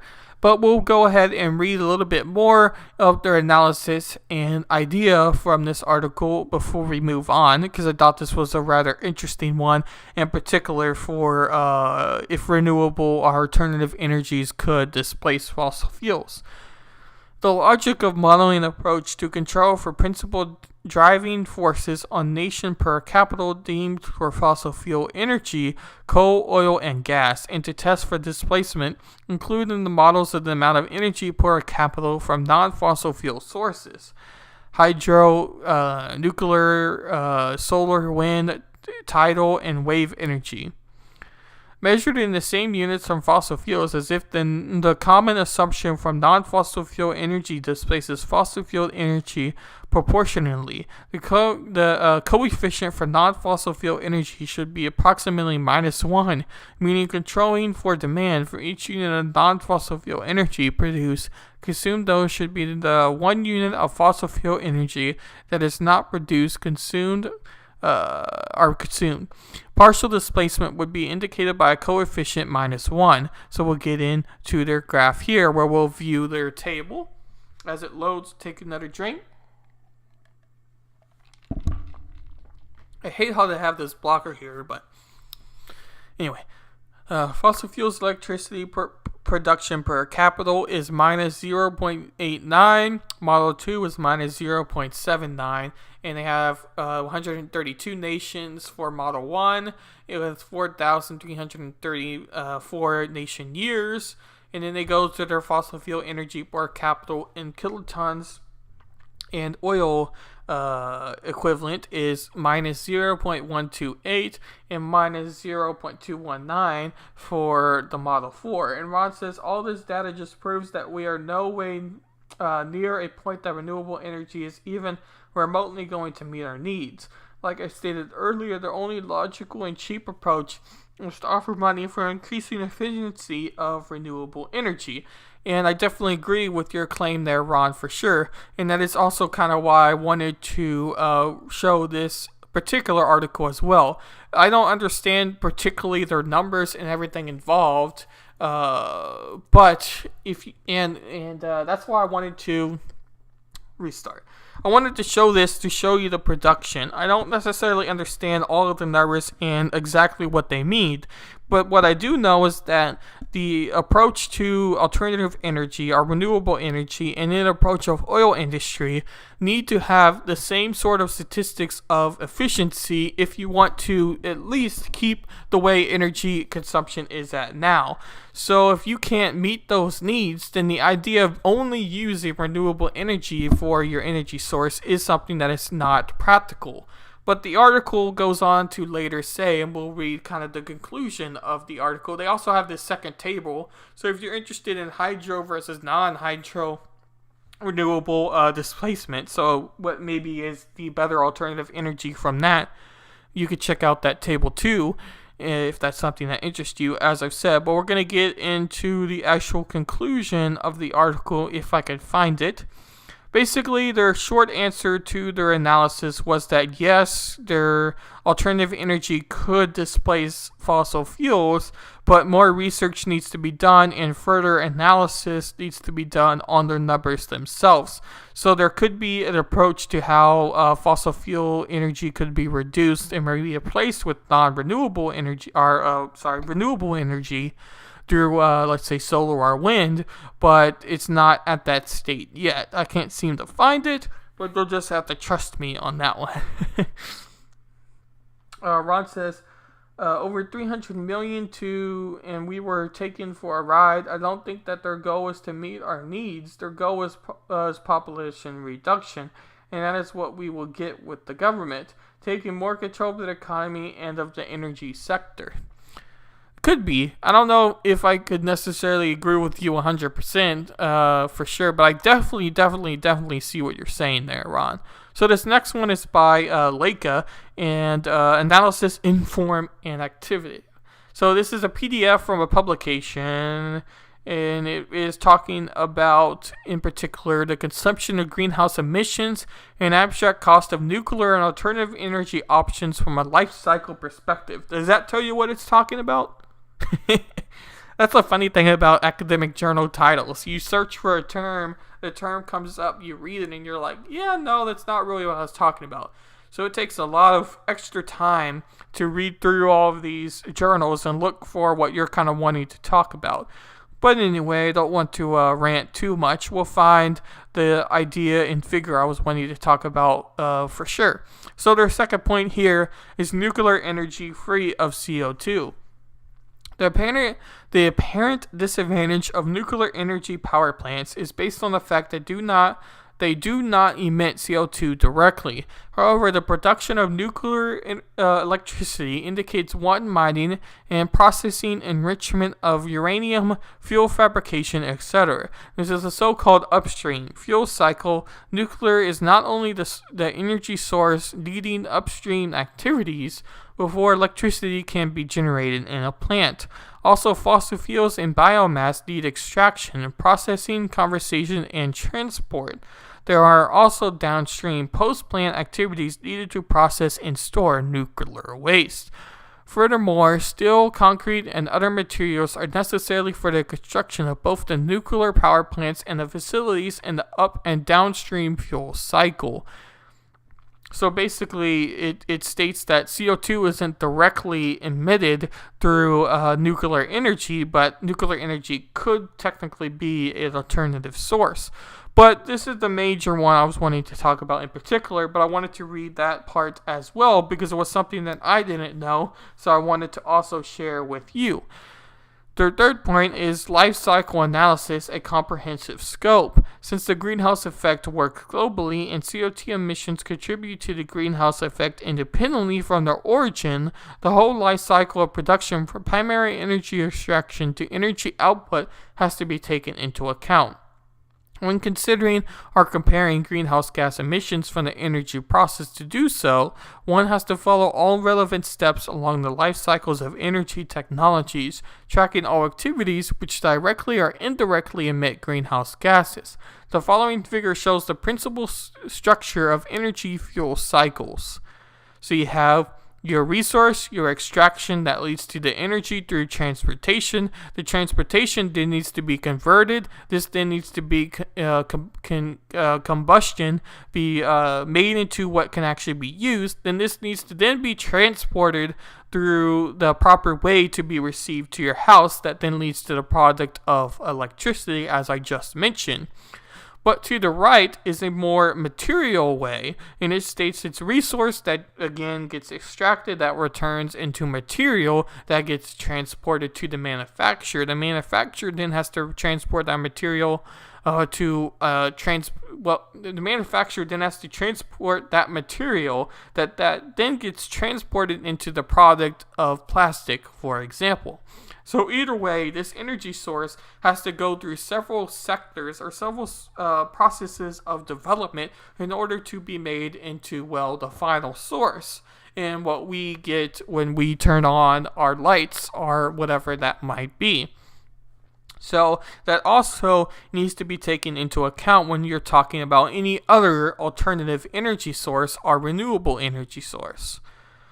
So that was something I wanted to mention as well. They also have another graphic or figure here that is energy and materials transported. So you have your technology, your emissions, your cost data, your location, and your references. So either way, you're going to have these sort of implements. So if you take your most greenest approach, you're going to have a boat. You're going to probably have to have a plane. You might have to have a 18-wheeler of some sort. You're going to have a car, bikes, electricity, things like that. Let's see, what else did I want to mention with this article? I don't think I wanted to really mention anything else besides the cost in particular for either of those. If this is something that interests you, again, all of these are linked in my description on my YouTube, or will be linked in my Discord afterwards. So if you join any one of those, you can find all of the articles, and I have them all linked like I was just mentioning. But this is a good one here if you just want to look at the investment. I don't necessarily know the equivalent of the German dollars that they're using here, but you can see that there's many things that are involved with it during the investment. You have the fuel and oil, your operating time, your lifetime, your generation cost, your fixed OAM. So there's just many things you have to consider with just the transportation of the energy itself. So that's kind of what I wanted to mention there.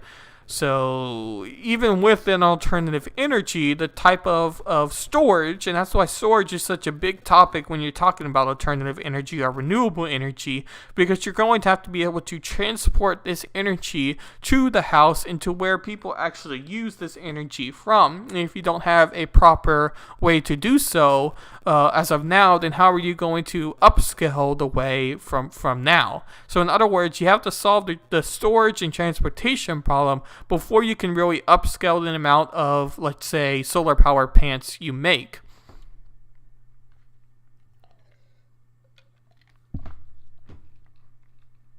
Excuse me. So that brings me to this article and analysis/journal done by David Reedley, and it states the 9 challenges of alternative energy. We'll get to the challenges here. One is sociability and timing, and we'll read a little bit about why that's the problem. For the promise of an alternative energy source to be achieved, it must be supplied in the time frame needed, at a volume needed, and at a reasonable cost. Many alternatives have been successfully demonstrated at the small scale, algae-based diesel and other examples, but demonstration scale does not provide an identification of the potential for large-scale production. Similarly, because alternative energy relies on engineering and construction of the equipment and manufacturing process for its production, output goes in a stepwise function only as new capacity comes online, which in turn is reliant on timely procurement of the input energy and other required input materials. This difference between production of alternative energy and extraction of fossil fuels can result in a marked constraints on an ability to increase the production of an alternative energy source as it is needed. And it talks a little bit more about that, but we're going to quickly run through these. The next one is Commercialization. Closely related to the issue of sustainability, the timing is commercialization, or the question of how far a proposed alternative energy source stands from being fully commercialized. Often, newspaper reports of a scientific laboratory breakthrough are accomplished by suggesting that such a breakthrough represents a possible solution to our energy challenges.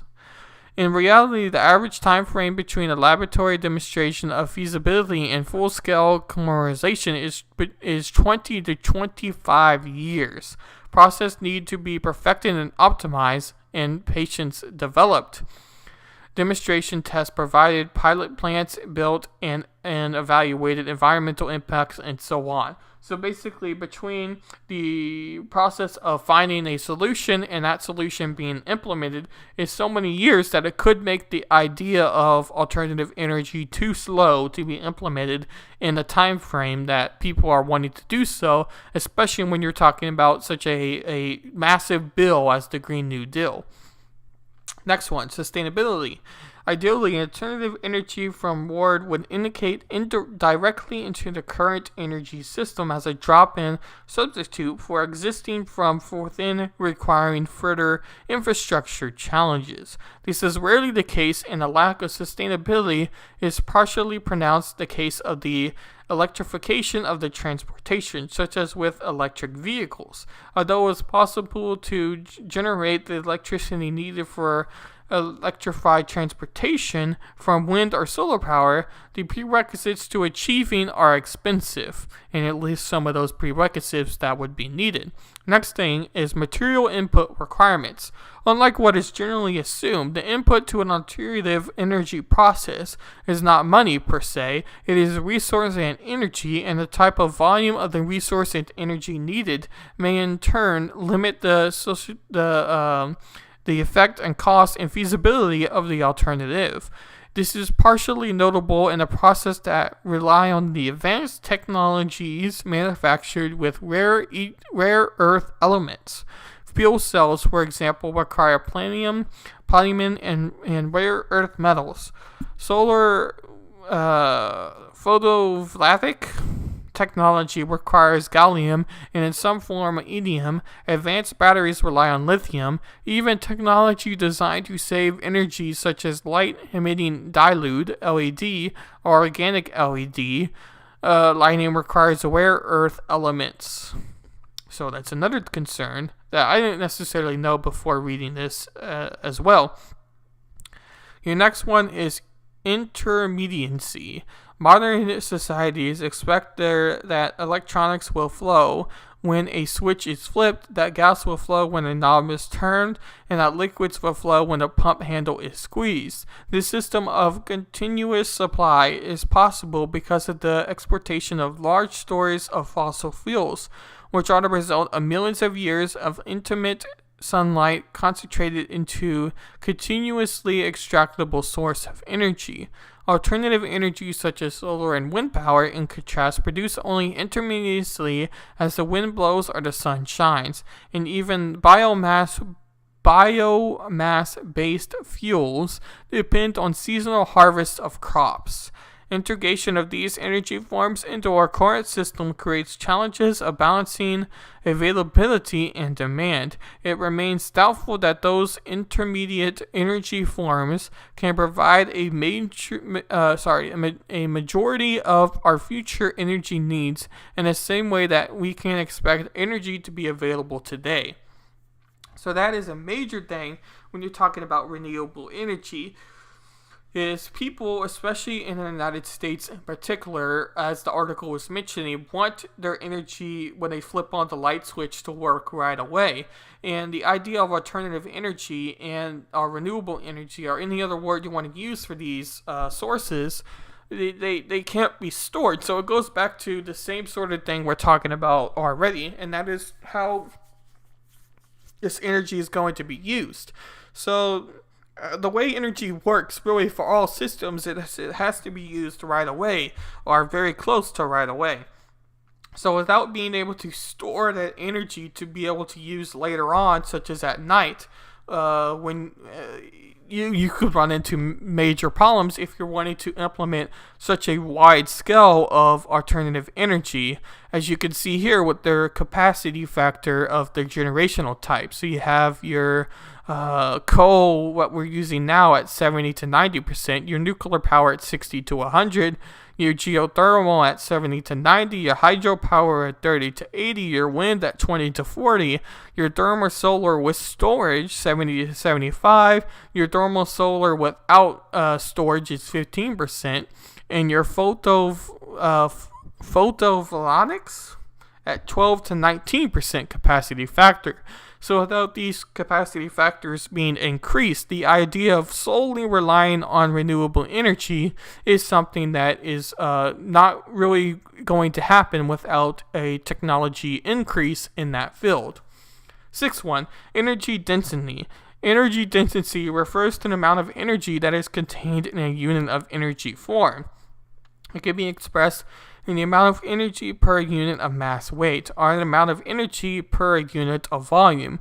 In everyday life, it is common to consider energy density when considering food choices. Food labeling in the United States requires that both numbers needed for calculating energy density be provided: the number of food calories per serving and the weight of volume of the serving, expressed in grams or liters, or so not.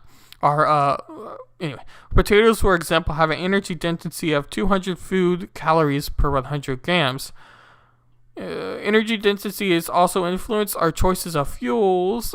Aside from elevating a growing wood storage, the conversation of the use of coal in the 17th and 18th centuries was welcome because of coal produced twice as much energy as wood for the same amount of material. So basically, it's your bang for a buck type of approach. Without increasing the type of energy source, you'll have to use more of that energy source to make up for the other type of energy source that you could use to, or in this case, what's already being used. Next one is water.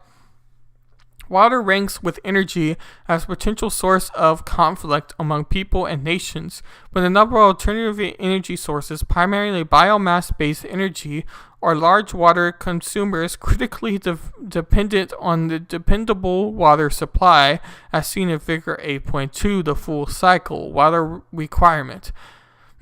For key ethanol and bio-based feedstocks, in the same case of hundreds or even many thousand times higher than for the refining of gasoline in a well-watered regions.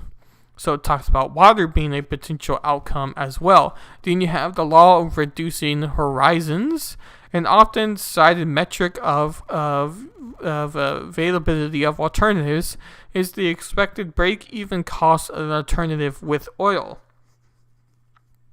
or the price that crude oil would have to be to make the alternative cost competitive. Underlying this calculation, however, is an assumption that input costs to the alternative energy production will remain static as the oil prices rise, thereby providing the economic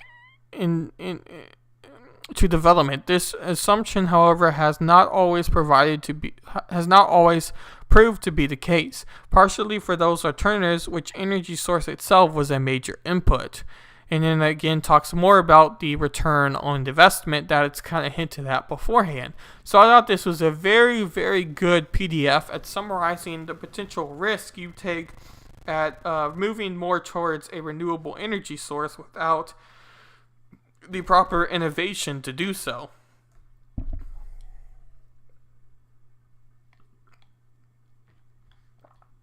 So it all comes down to cost.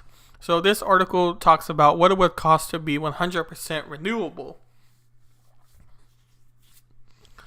And we'll get into the estimated cost it predicts.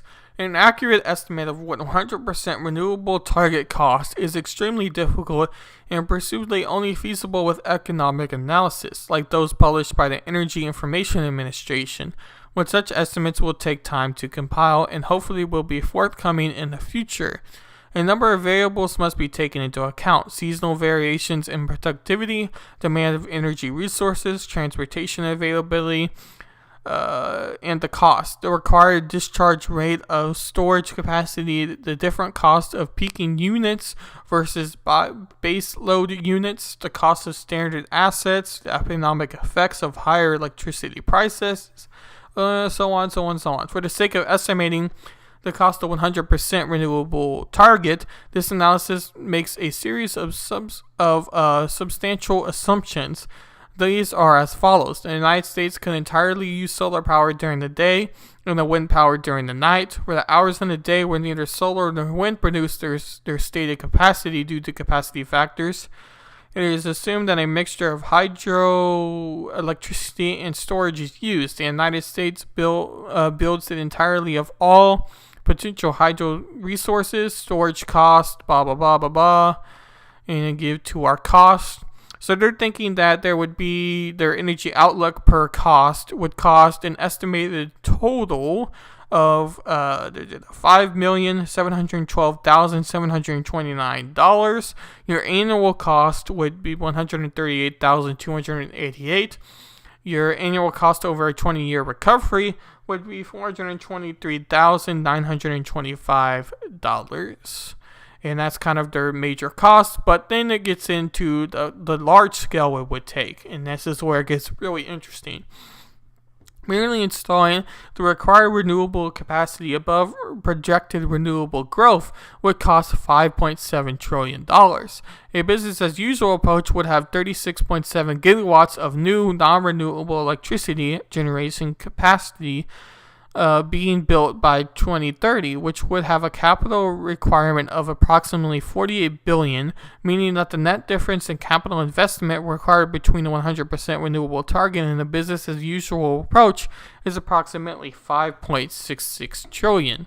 To put that above perspective, and global clean energy investment in 2017 was $333 billion, a mere 3% above the 2016's level. Assuming a 20-year recovery, the GND would require about $285 billion of clean energy investment as an annualized capital cost, meaning the United States would have to invest nearly as much money in clean energy as the rest of the world combined.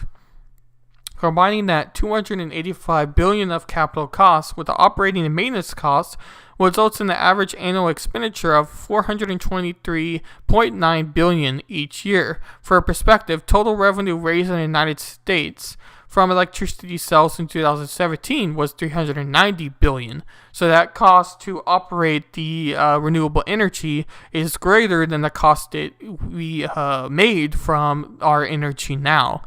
Even under the optimistic conditions of the above assessments, which assume very low electricity storage and discharge costs and no increased transmission costs, merely building and operating the required number of renewable electricity power plants would cost more than what Americans pay for electricity today.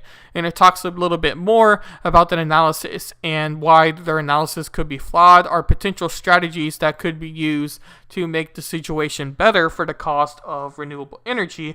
But those are kind of the main points I wanted to talk about. And this is a really good article and research article if you want to understand the cost and go into real detail about what the government might change in the future to be able to make up for the lost cost or other alternatives to their data and research. So if you're into that, I would highly recommend checking this article out for the pure cost. But those are kind of the main points I wanted to read there, because without proper innovation and increased storage or just better types of renewable energy improvements, we are going to be losing money if we keep our same system. So this is another analysis of the cost of renewable energy from a different perspective. It states here, and this is by Inspire, and it states, is renewable energy cost effective? Take a quick drink real quick.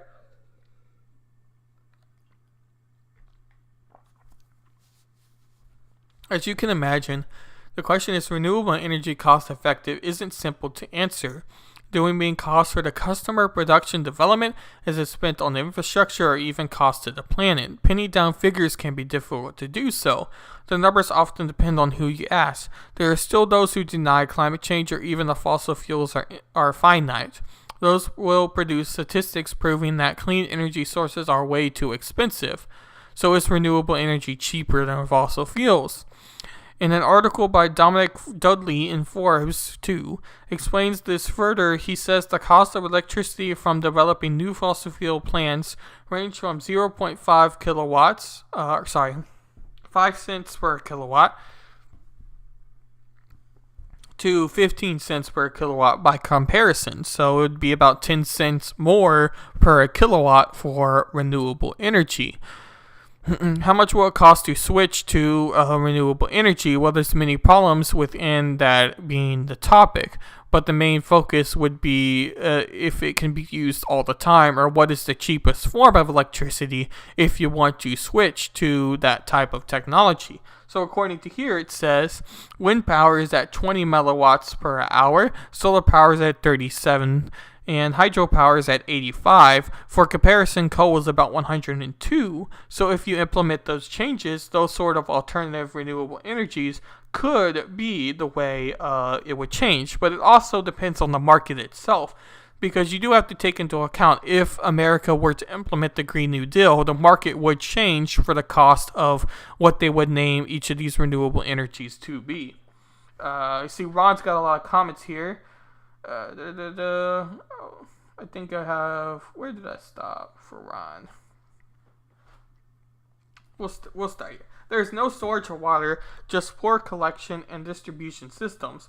All water on this planet is recycled and cleaned through the water cycle, evaporation, and rain. The energy sectors have the money and the motivation to search for solutions. The government does not need to get involved. The markets will provide all of our needs if the government allows them to function. I have to make a run. We'll try to come back later if you're still on. Yeah, I might be off. I'm planning to only make this about 2 hours. Just have a little bit more to talk about, so I may not be on, Ron, but thank you for stopping by. I highly appreciate all your comments and you checking out this stream as well. I definitely thought it was a topic you were interested in, so I'm definitely glad to see you commenting and watching this live stream for the Green New Deal. But we'll continue on with our cost and our analysis article here. So does clean energy help or hurt the economy? Increased use of clean energy can only help the economy grow and prosper. It creates jobs to reduce the cost of energy, improves human welfare, and others. How long would it take the world to switch to renewable energy? This is the biggest one, because if you don't necessarily agree with the Green New Deal, then how long would it take for the market or for the economy or for business people to come up with a solution to help for renewable energy? Because it is an argument you can make. Because if you leave it to the market, or if you leave it to the people to come up with a new technology to either store the energy better or to improve the way energy is collected through these alternative energies or renewable energy sources, then you have to take into account other materials. So how long would it take the market to come up with this technology by itself without any government involvement?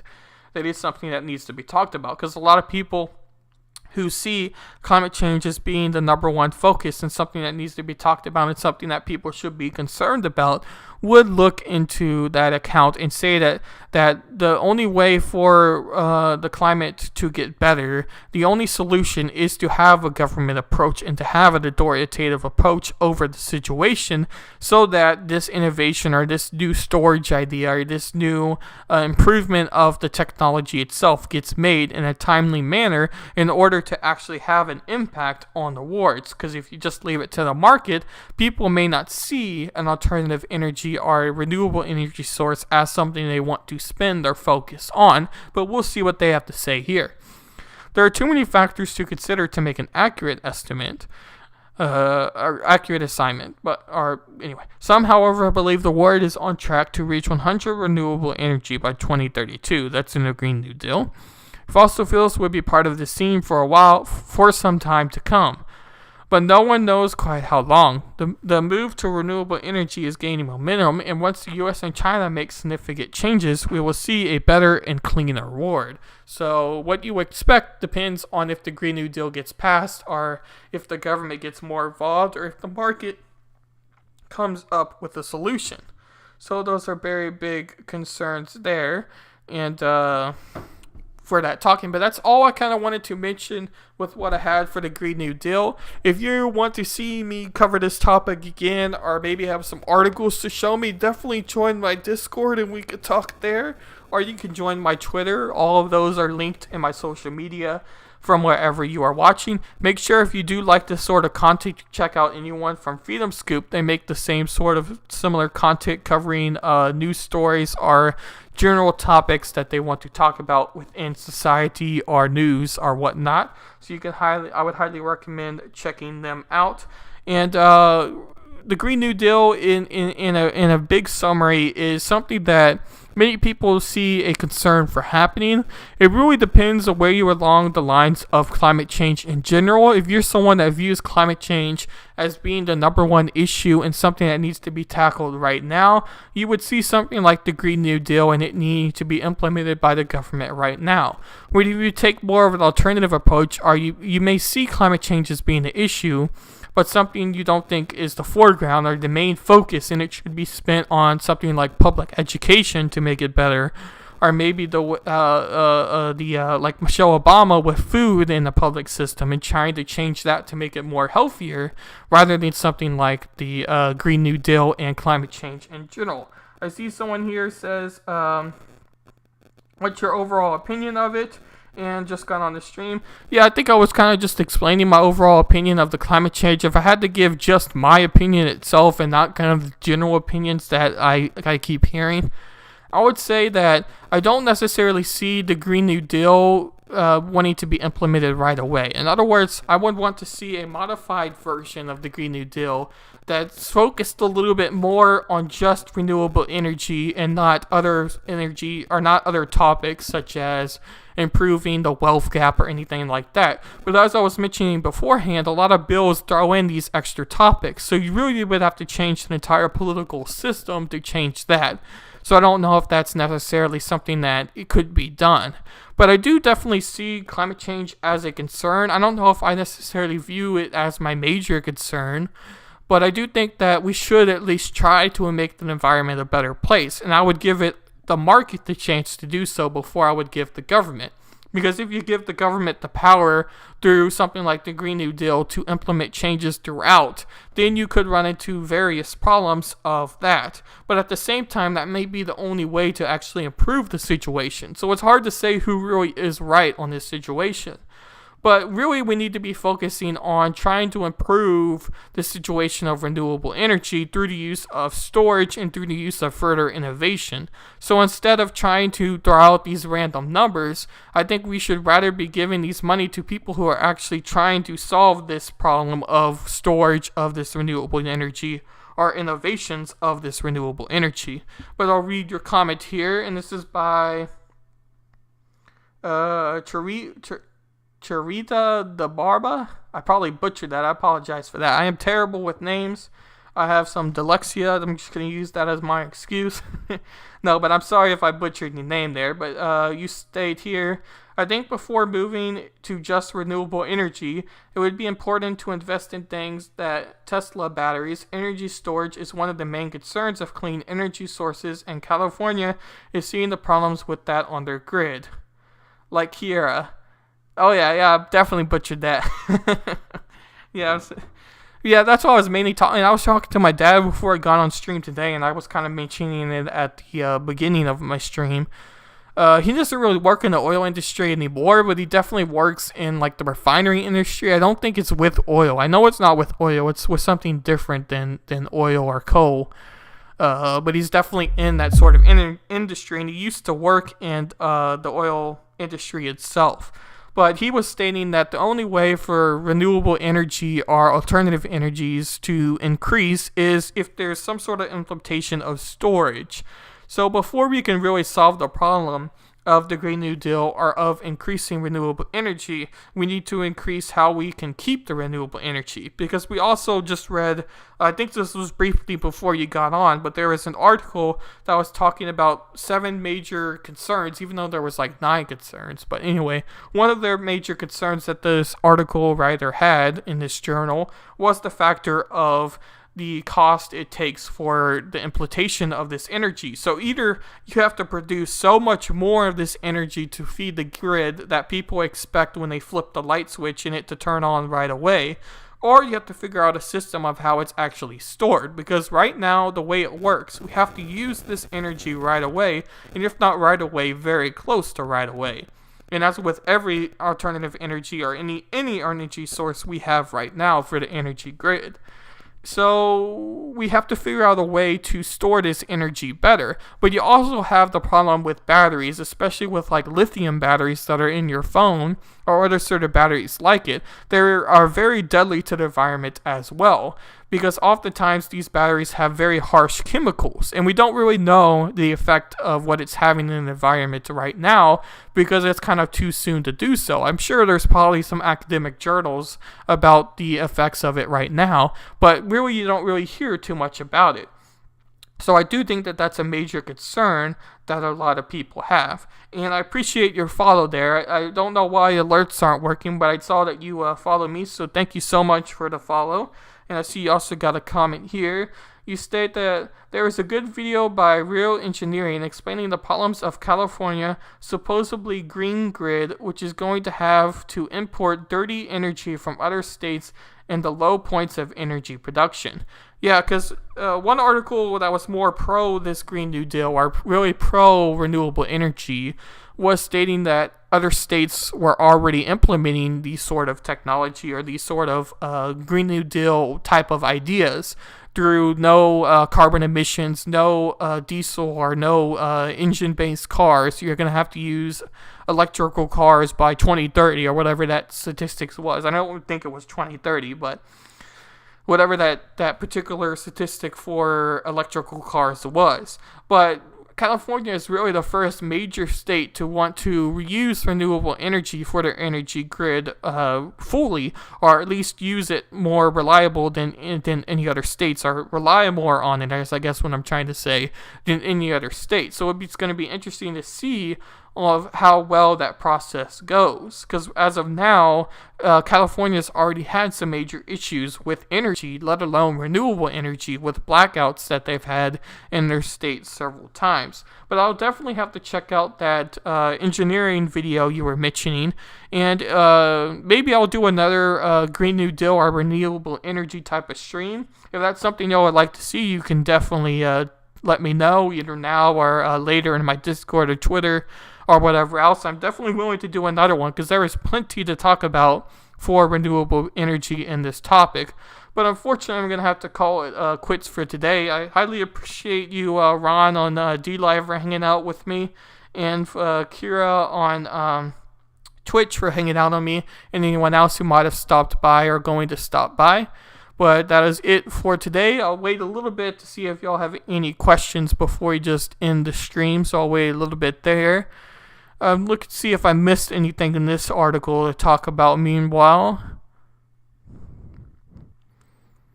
But yeah, I spent a lot of time on academic journals for today's live stream, because I wanted to read statistics and analysis of people who have more of an approach for scientific motives than political motives. Because a lot of times when you get on blog sites or you get on just sites in general, you run into the problem of that particular author necessarily writing something that fits their motive, or maybe has a biased opinion. When you read an academic journal, or at least an academic should be, more unbiased approach to the idea. So we read a lot of analysis of renewable energy compared to fossil fuels for academic journals and books that are peer reviewed on today's live stream. So I hope that helped.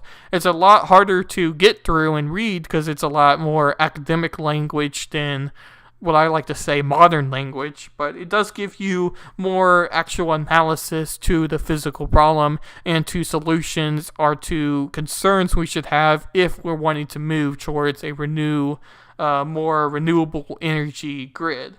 But I don't see any more questions, and once again, thank you for stopping by the stream. I will be streaming tomorrow for my podcast, probably around midday, around the same time, 12 or 1 Central Time. And then I will be having my podcast, or not my podcast, but a show on Thursday with my co-host, Anna Voltes, where we are going to be talking about the Electoral College on Thursday, probably 11 Eastern or 12 Eastern time, so it'll be 10 or 11 Central Time. So you can definitely check that out as well if any of those topics interest you. And my podcast is basically just talking about all of the recent news and my perspective of it and just coverage of news in general.